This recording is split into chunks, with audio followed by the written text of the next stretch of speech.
Egypt assures the Grand Egyptian Museum remains state-owned.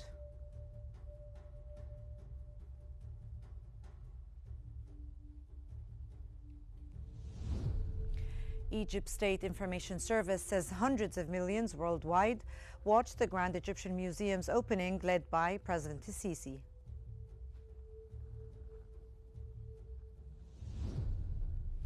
And Turkey warns Israel's ceasefire violations are blocking vital aid to Gaza.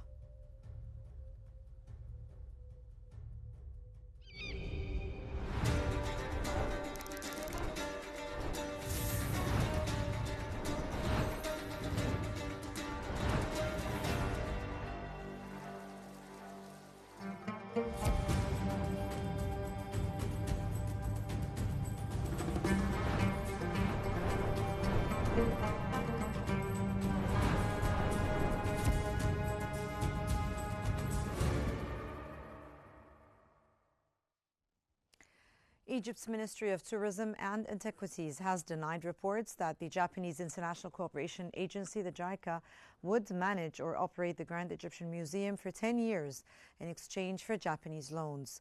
The ministry confirmed the museum is a fully state-owned economic authority under the minister responsible for antiquities, which solely oversees the operations. The loans, it said, are being repaid by Egypt and are not linked to granting management rights to any foreign entity.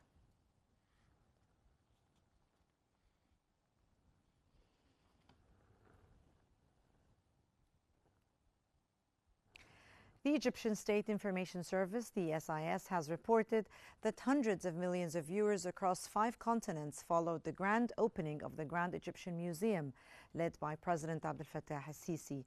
And delegations from around 80 countries attended. Thousands of TV channels and digital platforms broadcast the event live. SIS noted that over 705 major international media outlets covered the opening, and 98% positively, highlighting Egypt's rich cultural heritage, modern infrastructure, and national stability. President Sisi's vision, backed by investments since 2014, brought to life the world's largest museum dedicated to a single civilization.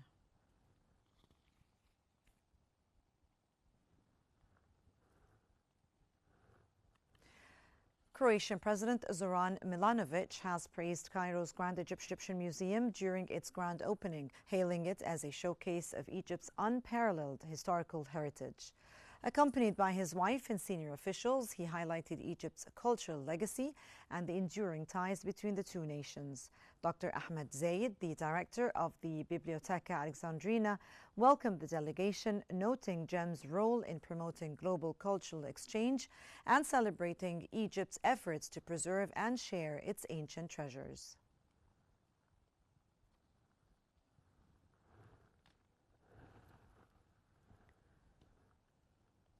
The British ambassador to Egypt, Mark Bryson Richardson, has praised the Grand Egyptian Museum as a stunning world-class institution showcasing the wonders of ancient Egypt.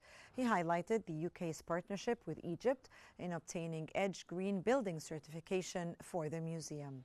The ambassador noted that Egypt remains a top destination for British travellers and expressed hopes of deepening cultural and tourism ties during Prime Minister Keir Starmer's upcoming visit.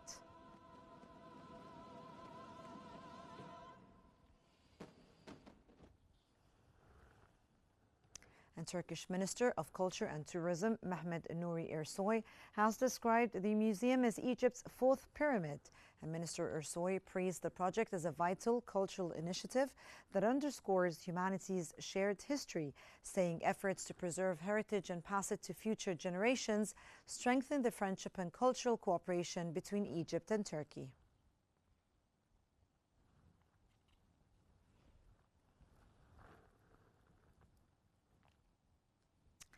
And Egyptair, the official airline for the Grand Egyptian Museum, the GEM, the launch is offering up to 40% off selected international flights to Cairo during its GEM opening week promotion. And bookings are open from the 1st to the 7th of November for travel between the 1st and the 30th of November, with all trips to be completed by the 10th of March 2026. The airline said the offer gives travelers worldwide a chance to visit Egypt and explore its newest cultural landmark.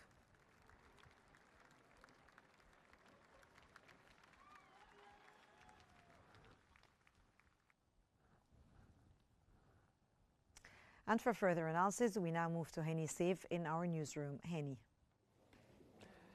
Thank you, Salma. Ladies and gentlemen, we're joined from Cairo by Dr. Khaled Saad, the Director General of the General Department of Prehistoric Antiquities, the Ministry of Tourism and Antiquities.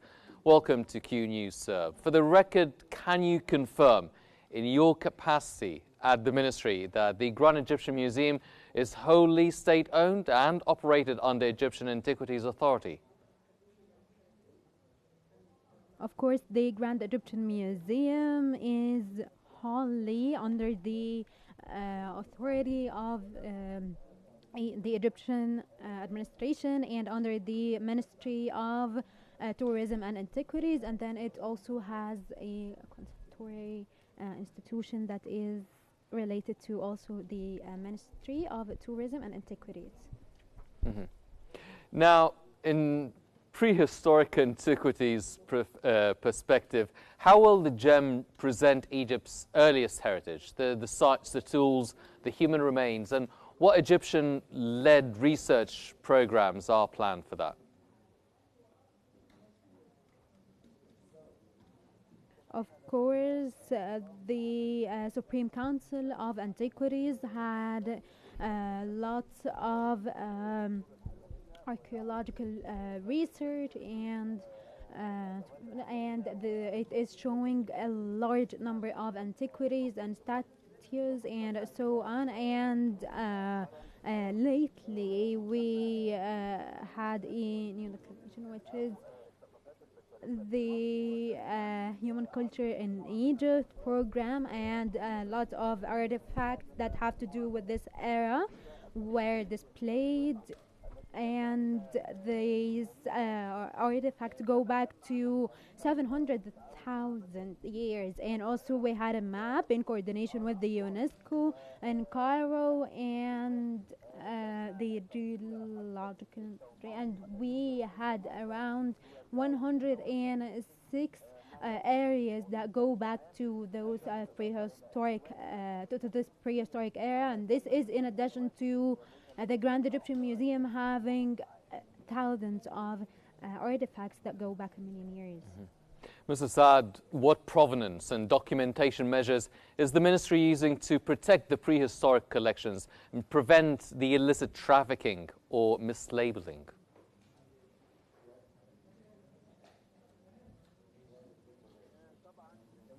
Of course, the antiquities, I want to make something clear here when it comes to the artifacts they leaving their land legally. We have two ways for that. The legal way, which is this artifact leaving through an archaeological Egyptian mission or something like that, that goes back to some kind of institution that has to do with the archaeology. And then we have the illicit trafficking. This is the second option, and this is people maybe like finding some artifacts either by chance or getting them in an illegal way, and this is where we take legal action. And there was a resolution prohibiting trafficking of statues and artifacts and having them gotten out of Egypt. And then when it comes to the artifacts here in Egypt, they are labeled immediately after being found, and then they are moved to the archive, and this label goes back to the ministry, and then they are displayed in Egyptian Museum, and they have their own cards that say how they were made or what era they are from, what's written on them, what it says, their size, everything, all the details that have to do with it. So what are your department's priorities for Egyptian capacity building, the training conservators, archaeologists and curators in prehistoric studies, using obviously the GEMS labs and facilities? Of course, here the administration has been going on for around 25 years, and we had a lot of discovering to the pre-dynastic era and lots of and then the, as I said, prehistoric and pre-dynastic era, and we discovered a giant number, which is around 450,000 artifacts were discovered, and we labeled them and made sure they are safe and sound in the museum's archive. And then there was some kind of museum show to pick what could be displayed in the museums, so that they can be transferred to one of the Egyptian museum. And then me myself here, the speaker, I have some kind of school and research on these statues, and I get the people to get to know more. They have some kind of training to get to know more about the era they are interested in, and the student is given a certificate that allows him or her to work in places that has artifacts. And then we start to search for the or label the statues that have changed Egypt's history basically, and we had a scientific department for these sites, and they don't have just the tools, but they even have the beliefs and how they can be read and tying it to the Egyptian heritage. And lately we had discovered some caves like Tor Mahana in Saint Catherine and also Sadamin in Qusayr, and many more caves in Wadi Sulaiman. Dr. Saad, what is the ministry's current strategy for repatriating prehistoric artifacts taken abroad? How does provenance research at GEMS support those cases?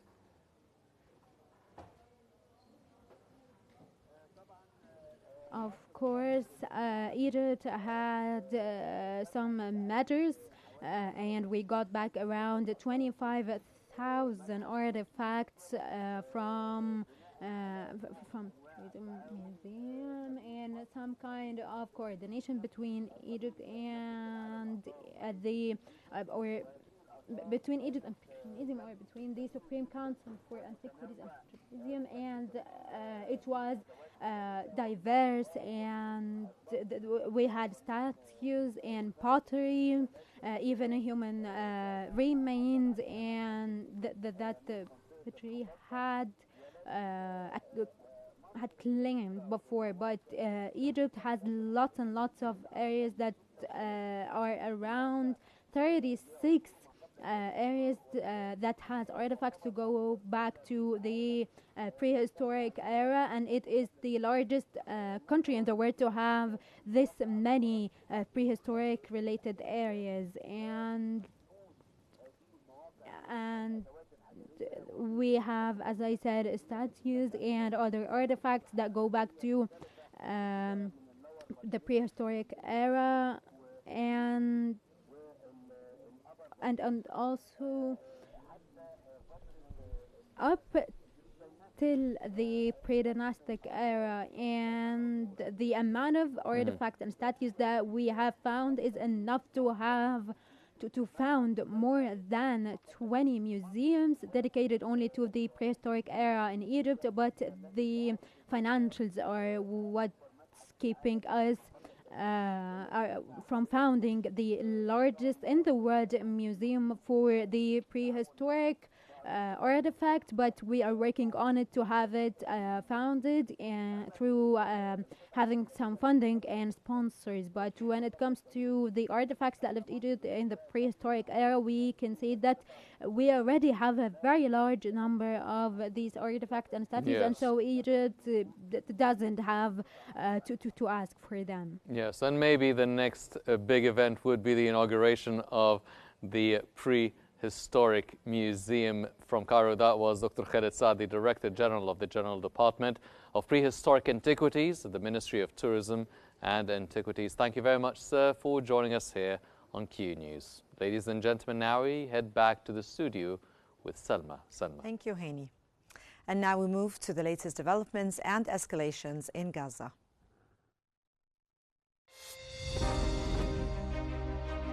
And then, of course, we have the host tonight, and I just want to thank you very much. It was a reason we chose Egypt, because you were very helpful, and very, very helpful. Everybody wanted to have this, but we really thought it was appropriate, and you are a great leader.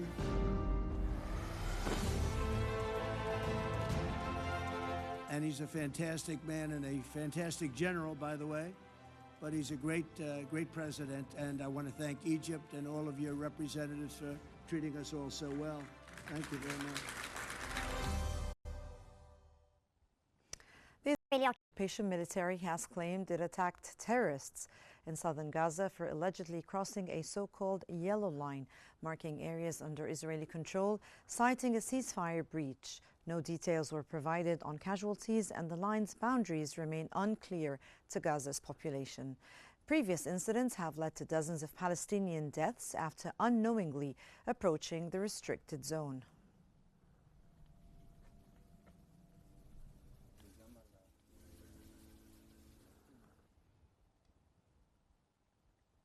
Israeli police have detained former military prosecutor Major General Yifat Tomer Yerushalmi after she leaked a video showing soldiers abusing a Palestinian detainee, and the leak, which led to her resignation and temporary disappearance, has been described by Prime Minister Benjamin Netanyahu as one of Israel's most serious public relations crises.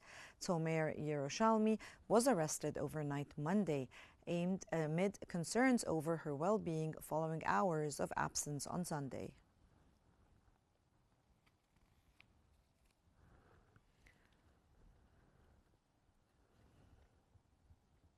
And Turkish Foreign Minister Hakan Fidan has warned that Israel's repeated ceasefire violations in Gaza are obstructing humanitarian aid delivery, calling the situation critical. Speaking at a press conference, Fidan stressed the need for a clear mandate for any international stabilization force, the ISF, deployment, saying countries will decide troop contributions based on it. He affirmed Turkey's readiness to support peace efforts and urged that Palestinians govern and secure their own communities with international backing to ensure effective implementation.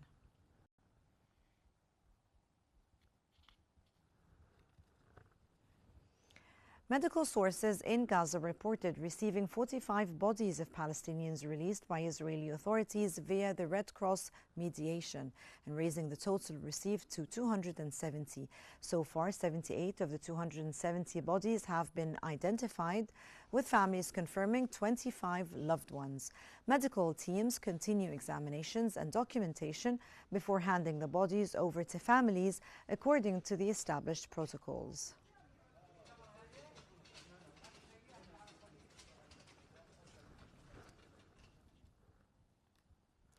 An Israel Security Committee has approved a draft law allowing the death penalty for Palestinian prisoners, moving it closer to a vote in the Knesset's General Assembly on Wednesday. The legislation is supported by Prime Minister Benjamin Netanyahu and far-right National Security Minister Itamar Ben-Gvir. Ben-Gvir said the law would remove judicial discretion, ensuring anyone committing murder will be sentenced to death. The bill is part of a political agreement between Netanyahu's Likud party and Ben-Gvir's religious Zionist party.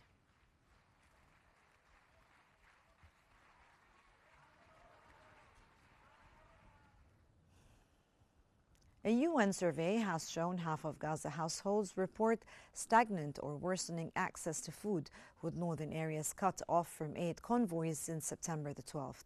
While 50% of the families have seen some improvement, many still face shortages. Gas scarcity forces 60% of residents to burn waste for cooking.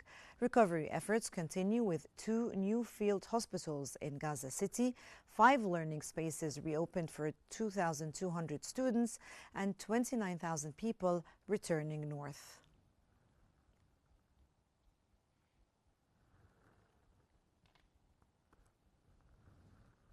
And Gaza's health ministry has announced a campaign next week to vaccinate around 40,000 children under 3 against measles, polio and meningitis. Health ministry official Nidal Ghunaim said the drive aims to catch up on routine immunizations disrupted by months of conflict, prioritizing children who have missed full doses.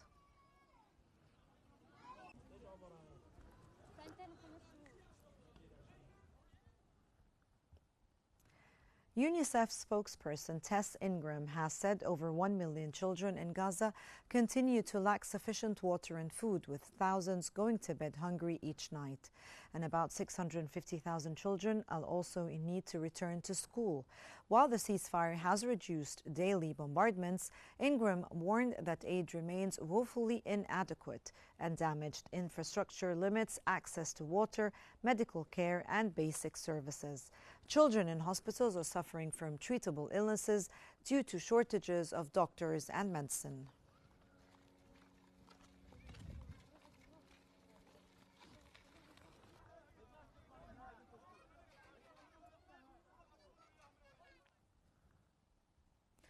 Hospitals in Gaza are facing a severe crisis as thousands of critically ill patients, including many children, struggle to receive medical care. At Al-Aqsa Hospital, Bisan Abu Amir remains undiagnosed due to a lack of equipment, while 13-year-old Walid suffers from paralysis caused by a rare immune disorder, which his family links to exposure to gas in July. At least 15,000 patients, including nearly 4,000 children, are awaiting evacuation to receive urgent treatment.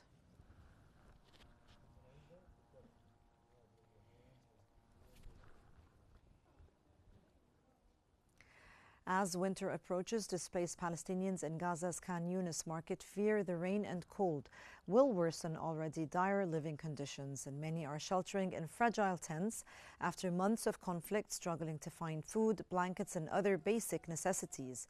Though a U.S.-mediated ceasefire has slowed most fighting and allowed some aid to trickle in, destruction and shortages persist. Thousands returning to the ruins of their home face flooding and illness as temperatures drop.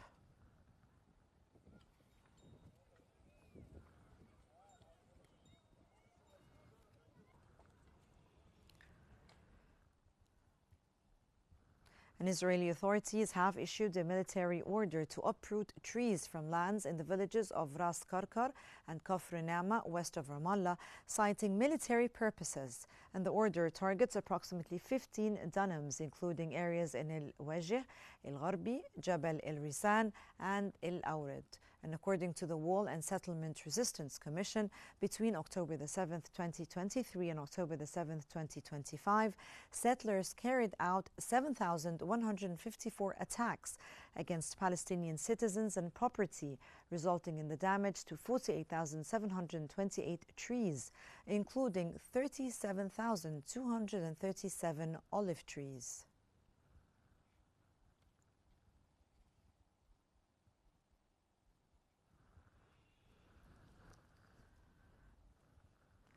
Sudanese Red Crescent and Qatar Charity are providing emergency aid to thousands displaced from El Fasher. A Red Crescent representative said 1,200 tents have been set up, expecting 2,500 arrivals, with camp capacity exceeding 7,000.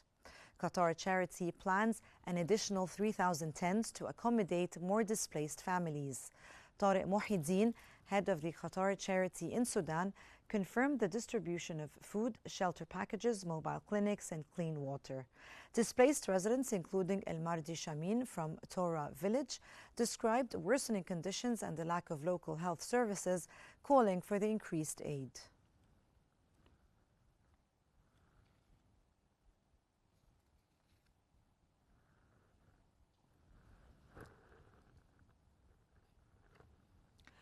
Three volunteers of the Sudan Red Crescent were killed in the city of Bara during the recent takeover by the Rapid Support Forces, the RSF, and the volunteers were among a larger group shown in a video being beaten by a man in military fatigues, highlighting growing concerns for the safety of humanitarian workers in the conflict. Two others from the group escaped, while some remain missing. Sudanese Red Crescent Secretary General Aida El Sayed urged respect for aid workers, stressing their mission to help civilians amid nearly 3 years of civil conflict. She also warned that thousands of displaced people fleeing through desert areas face extreme risk of hunger and thirst.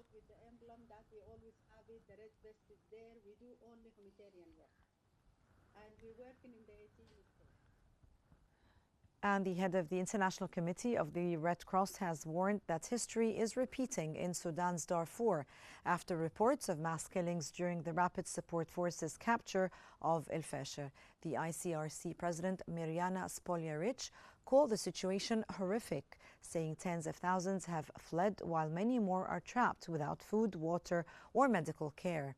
Spoljaric urged foreign powers with influence over Sudan's warring sides to act to protect the civilians, warning that the world is entering a decade of war where nowhere is safe anymore.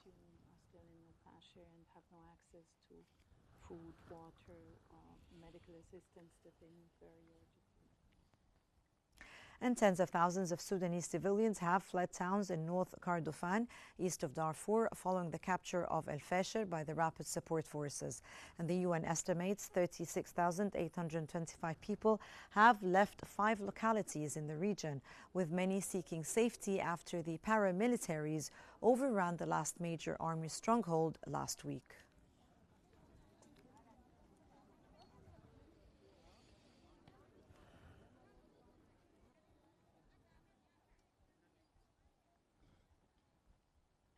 Iraq's Prime Minister Mohammed Shia al-Sudani has announced that the US-led international coalition combating Daesh will gradually withdraw, with a full exit expected by September 2026. Sudani said the presence of foreign troops was no longer justified, as the security situation has stabilized and Daesh is largely defeated. He emphasized that disarming armed personnel and consolidating weapons under state control is a priority, but progress depends on ending the coalition's presence. Sudani is seeking a second term in Iraq's November the 11th elections, framing his campaign around completing ongoing infrastructure and economic projects while maintaining Iraq's political stability and sovereignty.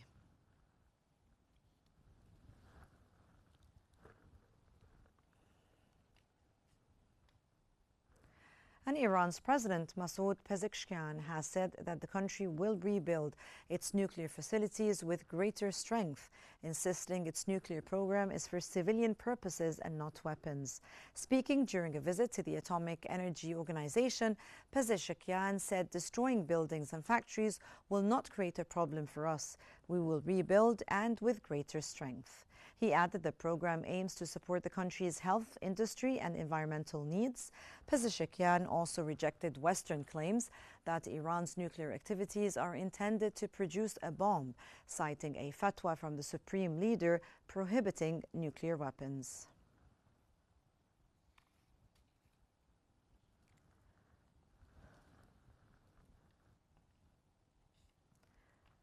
Turkish President Recep Tayyip Erdogan has said that Syria has entered a new phase of recovery under President Ahmed al-Shara.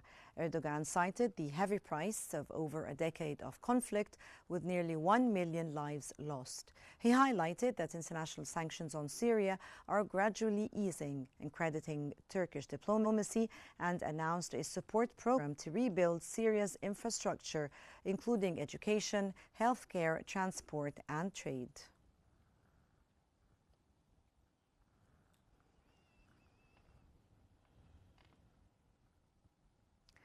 U.S. President Donald Trump has said he was not really considering providing Ukraine with long-range Tomahawk missiles. And asked by a reporter aboard the Air Force One whether his administration would supply the weapons, Trump replied simply no. His comments followed reports that the Pentagon had approved the potential transfer. On Saturday, Russian Foreign Ministry spokeswoman Maria Zakharova warned that sending such weapons to Kiev would not help achieve a peaceful settlement.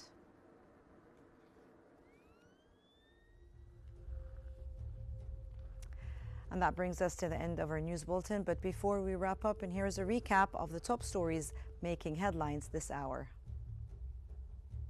Egypt assures the Grand Egyptian Museum remains state-owned. Egypt's State Information Service says hundreds of millions worldwide watched the Grand Egyptian Museum's opening, led by President Sisi. And Turkey warns Israel's ceasefire violations are blocking vital aid to Gaza. And for more stories and live updates, do follow Q News on YouTube, Facebook, X, Instagram, and TikTok at Qnews EG. And from all of us here, thank you for watching and stay tuned for more news on Q News.